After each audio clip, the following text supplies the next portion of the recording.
Kelly Rowland and Train on a Track. Media Mark Owen is here. I like that song. The Train on a Track? It's alright. Yeah? God bless her.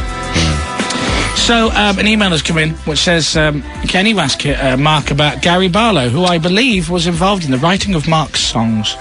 I went up to Gary's for a week and wrote 5 songs while I was up there.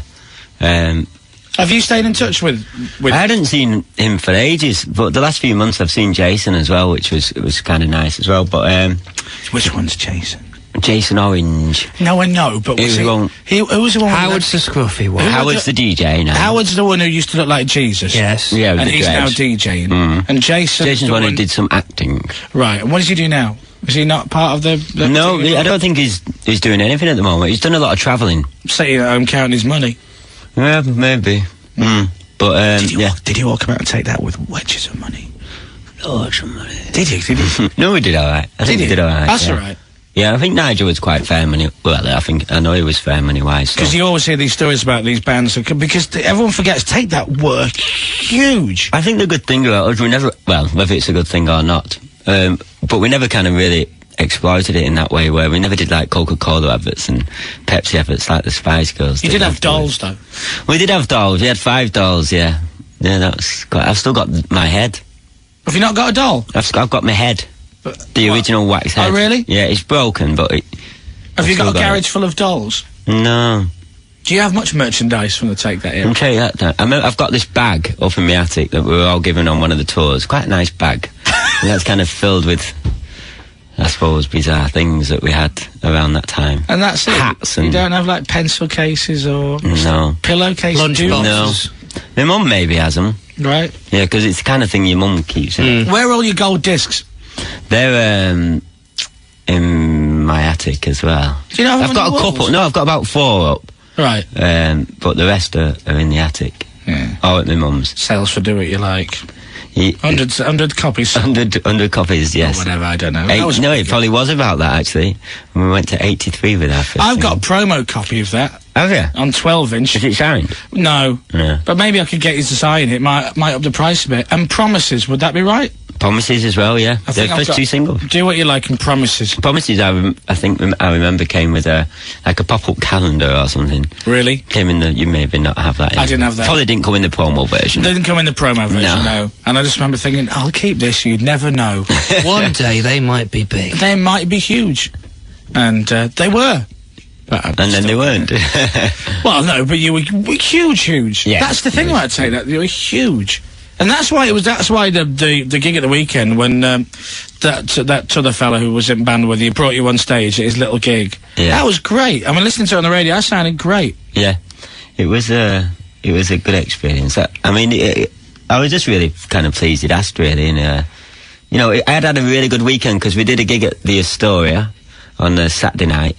And then to finish it all off there before the single came out, it was like the perfect weekend. How many people would have been in Astoria on a Saturday night? I think it was about 3,000. It's about 3,000, and then 125,000. Yeah. Yeah, that's not bad. Yeah. Yeah, that's all right. I played all the weekend. I played to 128,000 people. Nice one. Anyway, listen, Mark is here. You going to hang around till 5? Yes, I'm here. Media Mark Owen on with us till 5 o'clock tonight at Radio 1. Lovely, lovely. Radio 1. Is that right, Mark? I like that. There you go. Very nice indeed. Release some finest dreams at Radio 1. I'm Chris Moyles. Dave is here. Hello. Oh. Off mic. What? Go on. Hello. There you go. Hello. It's only because Mark's turned up, you see. Hello. I am quite loud. There you go. Yes. That's all right. And lovely Media Mark Owen. Hey. Here's an email that comes in. Can you please tell Mark that I still fondly remember watching R.E.M. at Glastonbury in about 1998 with him? It's my claim to fame. Oh, really? Do you know, I got escorted out. I was in the pit on that gig. I blagged my way into the pit, okay, and I never knew. But I had this new camera that was like quite a decent camera, quite a big one, and halfway through I was there taking my pictures thinking this is the best ever. Sat here watching R.E.M. and the security came and picked me up and literally just walked me out because he thought I was a paparazzi photographer carrying on taking pictures. I was like, no, I'm with the band. If anybody, by the way, is listening who took pictures of Mark on Sunday at the Knebworth gig, email them in quickly. And we'll have a look at them. Yeah, that'd be We nice. can print them off, eh? That'd be lovely. Nice little I'll put them present. in my little gallery. Isn't that nice? It'd be lovely. Hey. Right, let's read some stuff about Mark then, shall we? So the single 4-Minute Warning is out this week. Yes. Available in the shops. November-ish will be your album In Your Own Time. Which I thought was quite an appropriate album title, since it has taken me 6 years. In Your Own Time, Mark Owen. Mark Owen's single releases. I can't believe I Am What I Am. Did that only get to 29? Yeah. I like that track. I know Radio 1 liked it. They played it a lot, I remember, at the time. And Child and Clementine, top 3. Yeah. Yeah, not bad. I Am What I Am was a good up track, a good positive song, and never mind. Everybody bought the album. You know, I'd sold by that point 17 million copies of the album, so, you know, I could understand. All right, maybe 17. Yeah. 17 copies of How the many album. did it sell, do you know? Altogether, I think about 1 million. What, the Green Man album? Yeah. Did it really? Yeah. Is that good? I mean, I don't know. To me, that sounds good. No, it was good, but I think when you come off the back of a band like kind of off Take That, it was, you know, selling more like of each album like 4 million, then it probably wasn't what people expected. But it was quite a different sound as well, and, you know. So I don't know, it was okay. It was good for me. Good for me. What was Take That's first number 1? Pray. What was Take That's first number 2? Number 2. Why Can't I Wake Up With You? What was Take That's first number 3? First number 3. What is it? Love Ain't Here Anymore? Could have been Magic. Could It Be Magic? Yeah. That Love Ain't Here Anymore was Take That's second number 3. Oh, was it? Yeah. I wasn't. Yeah, good, aren't you? Yeah, that was when Wet Wet Wet was around forever with that, you know, Love Is All Around. Oh, was it song. really? 94, wasn't it? Was it? Yeah, I remember that Think was number so. 1 forever and ever. You did well. That Take That band did all right. Seriously, man. And you did right. You sang lead vocals on Babe. Yeah. If I'm right, is that right? You Yeah. did, yeah. What else did you sing lead vocals on? I sang lead vocals on the last album, a song called Day After Tomorrow, which was the last track on there. Do you get more money if you sing lead vocals on it? Or No, no. no. Did you co-write any of the tracks? I co-wrote Sure with Rob. Did you? And Gary. I remember we wrote That was number 1. Get some pennies in the bank for There that was, one. There was that little bit in the middle that went holding, squeezing, touching, teasing, ding, ding. And I remember me and Rob were in Korea or somewhere, and we were trying to find all ing rhyme words, and we had this long list of ing rhymes, and then we put them all together.